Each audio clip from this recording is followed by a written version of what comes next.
नमस्कार। आप देख रहे हैं सत्ता विमर्श और मैं प्रवीण कुमार।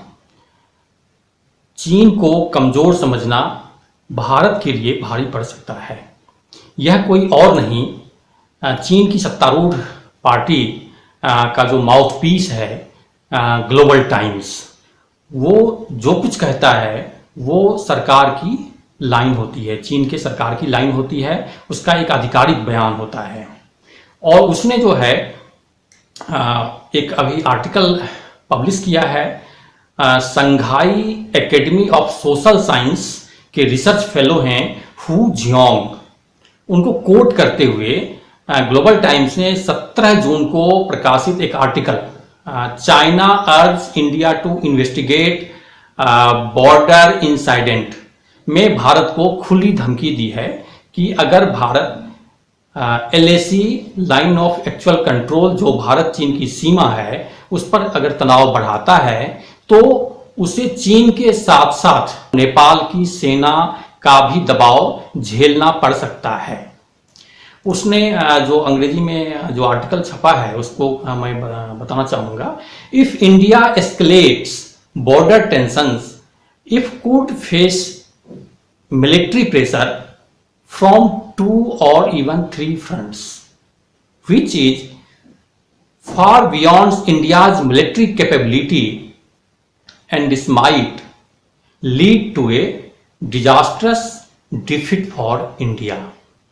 कहने का मतलब यह है कि भारत चीन सीमा पर जो हालात बिगड़ने की स्थिति में पाकिस्तान और नेपाल दोनों ही देश चीन का साथ देंगे, वो भारत का साथ नहीं देंगे। वो साफ साफ चाइना कह रहा है, ग्लोबल टाइम्स कह रहा है। ग्लोबल टाइम्स में जो हु जियोंग को जो कोट किया गया है उनका कहना है।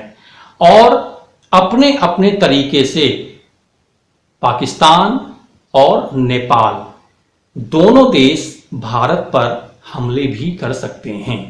पाकिस्तान तो जगजाहिर है उसकी दुश्मनी भारत के प्रति, वो बार बार सीमा पर अपने आतंकवादी भेजता है और जब तब चीजें चलती रहती हैं दोनों के देश के आपस में। लेकिन नेपाल के साथ ऐसा नहीं था। तो जियोंग ने कह रहे हैं, जियोंग ने अपनी बात को और स्पष्टता समझाने की कोशिश करते हुए लिखते हैं कि भारत का चीन के अलावा पाकिस्तान और नेपाल से भी सीमा विवाद है और पाकिस्तान और चीन के रिश्ते बहुत करीबी हैं। नेपाल भी हमारा सहयोगी है।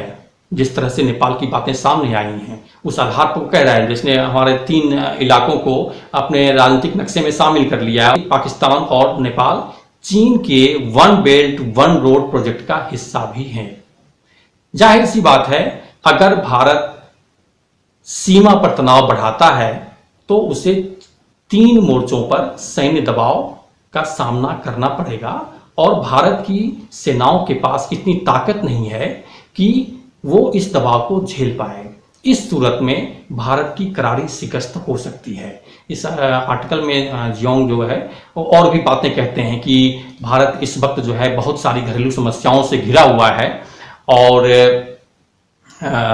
कोविड-19 जैसी महामारी का सामना कर रहा है, उसकी इकोनॉमी बहुत डाउन चली गई है।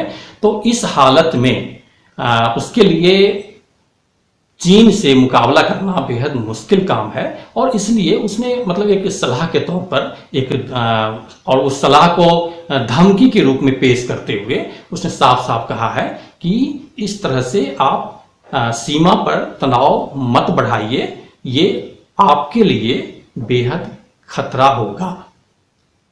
क्योंकि इससे पहले भी एक रिपोर्ट हमने दिखाई थी और उसमें ये चीज़ें बड़ी स्पष्ट तौर पर सामने आई थी कि वो चाइना की जो डेब्ट ट्रैप पॉलिसी है, जो उधारी देकर किसी भी देश को अपने ट्रैप में फंसाता है तो और उस पर फिर उसके बाद उस पर कब्जा कर लेता है।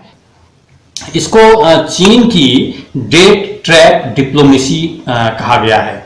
चीन जो कर्जा दुनिया के देशों को दे रहा है और फिर उसको अपने हिसाब से उन देशों को मैनेज करता है। उसमें श्रीलंका का उदाहरण आया है, नेपाल का है, कई अफ्रीकन कंट्री को वो लोन दिया हुआ है। तो वो लोन इतना है कि भारत के प्रधानमंत्री जिस तरह से $5 ट्रिलियन की बात करते हैं, 375 लाख करोड़, तो करीब करीब उतना का लोन वो दुनिया के देशों में बांट चुका है, और उसके पीछे उसकी और कोई नीति नहीं है। सिर्फ इतना ही है कि नेपाल को हमने लोन दिया, उसको इंफ्रास्ट्रक्चर दिया और उसके जमीन पर कब्जा करके हम भारत पर निगाह रखें। श्रीलंका के बंदरगाह को हमने बनवाया, वहां पर चाइना की कंपनी ने उसको टेक ओवर किया और वो भी भारत की सीमा से काफी कम नजदीक है। तो इस तरह से, और पाकिस्तान के साथ तो वो कॉरिडोर 1 बेल्ट 1 रोड का चक्कर है ही।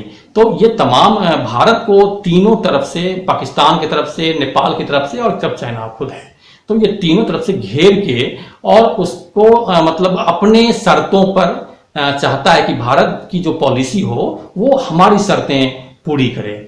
तो इस तरह से चाइना जो है भारत को पहले ही घेर चुका है, और अब वो सब कुछ मतलब तरीके से जब घेर चुका है, उसके पड़ोसियों से उसको घेर चुका है, तो अब जाके उसने गलवान घाटी में जो 2-3 दिन पहले जो कुछ हुआ सोमवार को, वो उस घटना को अंजाम दिया है। मतलब एक तरह से कहते हैं कि 1962 के पैटर्न पर चीजें चल रही हैं। अगर भारत इसमें सूझबूझ के तरीके से फूंक फूंक कर कदम नहीं बढ़ाया तो भारत को नुकसान तो हो ही सकता है, और ये समझना चाहिए भारत को, और तत्काल प्रभाव से उसको चाइना के साथ के गंभीरता से बात करनी चाहिए कि आखिर मसले का हल कैसे हो।